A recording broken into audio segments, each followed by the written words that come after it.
Hey champs, how are your classes going on? Enjoying the videos? Great. Today we are going to start a new chapter of chemistry. I'm sure you must have already remembered about the atoms and the molecules and they being the fundamental and building block of matter. Yes, we are going to study about them. Like for example, the oxygen gas, which is an essential component for human survival, consists of oxygen atoms. And similarly, there is another essential component, that is water or H2O, which is composed of oxygen and hydrogen. But have you ever wondered, if each matter consists of atoms, then how is that they are different from each other? Confused, right? Well, don't be, because I have the answer. Structure of atoms. Yes, it's the structure of atoms which makes all the matters different from each other. You will all be really amazed to know that many scientists contributed in revealing the presence of some charged subatomic particles in an atom. In fact, there are a large number of experiments which also concluded that atom is not just an indivisible particle, but it also contains charged subatomic particles. Now, to understand this, let's do a very simple experiment. You all must have done this before. You must be having a plastic ruler or scale like this, and all you have to do is just make small pieces of paper like this. Now, just rub the ruler or the scale on dry hair or silk cloth and bring it near the pieces of paper. Now observe what is happening. Did you see that when the ruler is brought near the small pieces of paper, the paper starts moving? Well, I know you must be having a question. Why? I'll explain you the reason behind this. It's actually very simple. Like when rubbing the ruler on dry hair or silk cloth, you will see it gains charge or it gets electrically charged, and this results in attracting the small pieces of paper. Yes, now I know what your question is. Where did this charge come from? Well, the answer to this is very simple. Basically, atom is something which is divisible and it also contains charged particles. In the year 1900, J.J. Thomson identified that atom contains subatomic particles which are called electrons, and this theory contradicted to Dalton's atomic theory. Even in the year of 1888, E. Goldstone discovered the presence of new radiations called Canal rays. Canal rays were actually positively charged radiations, and it ultimately led to the discovery of another subatomic particle. This particle had a charge equal to magnitude but opposite in sign to that of electron, and this new particle was termed as proton. It has a mass of approximately more than 2000 times to that of electron, and basically proton is denoted as P+, while electron is denoted as E-. The mass of proton is assumed to be 1 and its charge is plus, while the mass of electron is assumed to be negligible and its charge is -1. Now the big question is, what sort of structure do these particles form?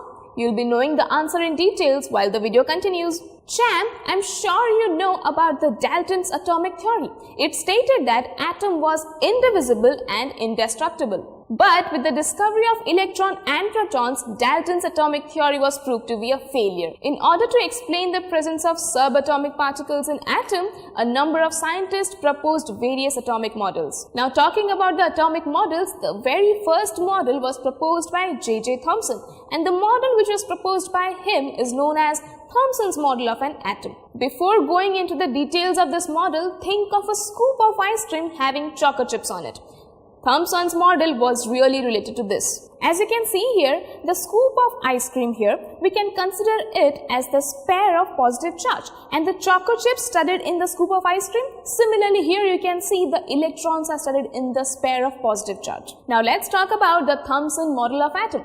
Thomson, based on his experiment, proposed that an atom consists of a positively charged spare and electrons are embedded in it, and the negative and positive charges are equal in magnitude, and so the atom as a whole is electrically neutral. Thomson's model of atoms showed that atoms are neutral, but various experiments by other scientists really failed to relate to this model. A scientist named as Ernest Rutherford, later on known as the father of nuclear physics, in the year of 1911 cooked up his own model of an atom, explaining the arrangement of electrons in an atom, and this model was known as Rutherford's model of an atom. Basically, he carried an experiment with fast-moving alpha particles, and these alpha particles were made to bombard a thin gold foil. It was a huge step forward in understanding the structure of atom in ultra small scale. Now you must be wondering what these alpha particles are.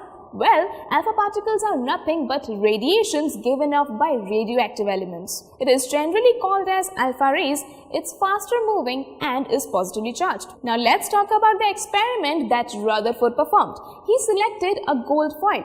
And the reason behind selecting a gold foil is he wanted it to be as thin as possible, and so it was approximately 1000 atoms thick. The alpha particles he used in the experiment were doubly charged helium ions, and they are having a mass of 4U with a considerable amount of energy. From this experiment, it was expected that the alpha particles would be deflected by the subatomic particles present in the gold atoms, as the alpha particles are really heavier than the protons, but Rutherford did not expect large deflections. This experiment is otherwise known as alpha particle scattering experiment, and you will be really amazed to know that this experiment gave totally unexpected results. It was observed that most of the alpha particles passed straight through the gold foil, and some of them were deflected by the foil by small angles. And another surprising thing occurred, that 1 out of every 12,000 particles appeared to rebound.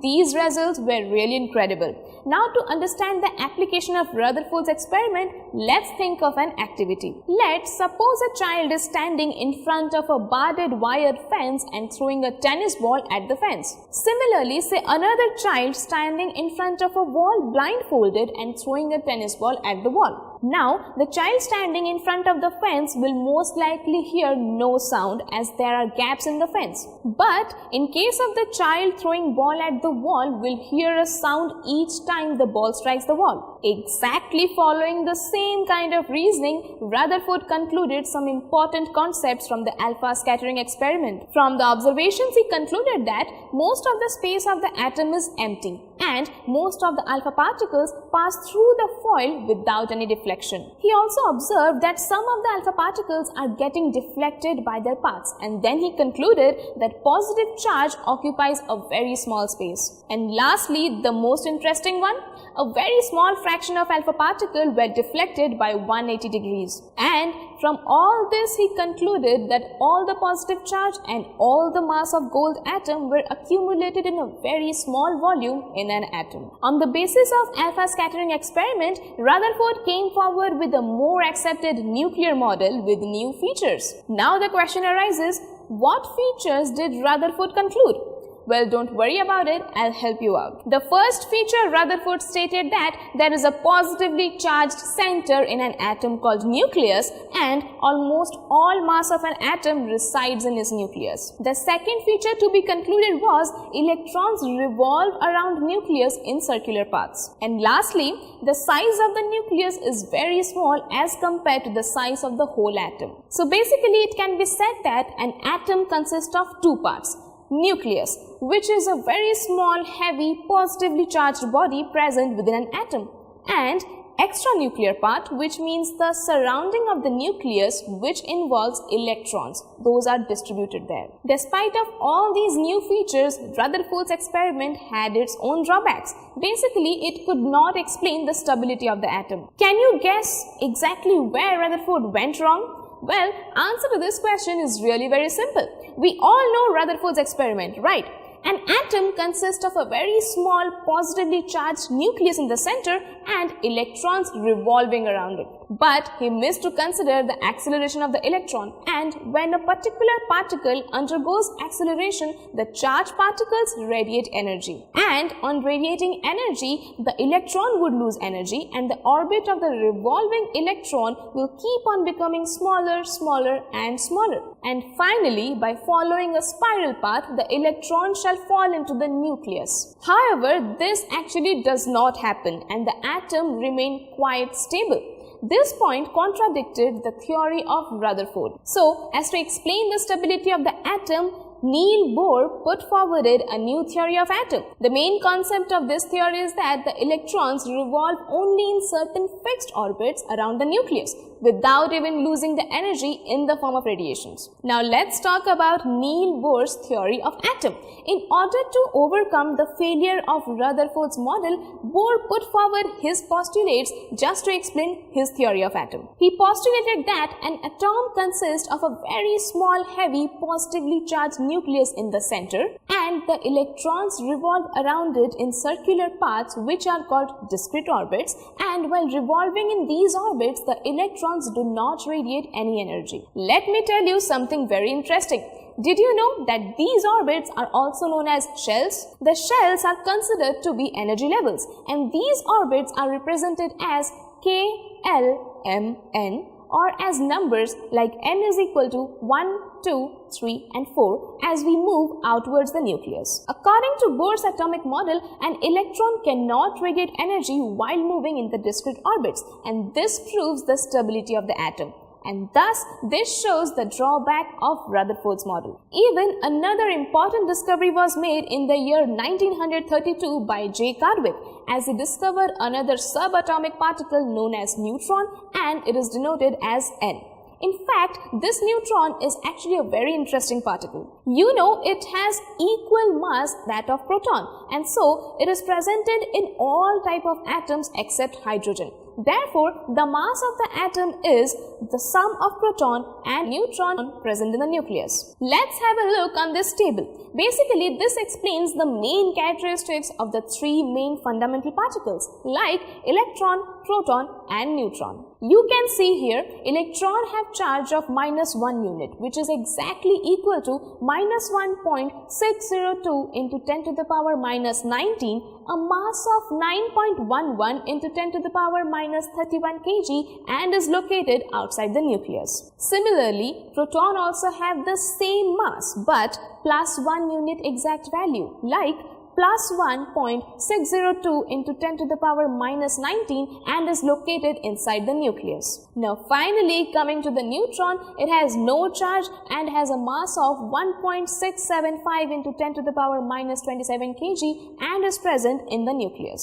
Now with this, we complete all the three models of atom, that is Thomson's model of atom, Rutherford's model of atom and Bohr's model of atom. Now let's quickly see what we all learned today.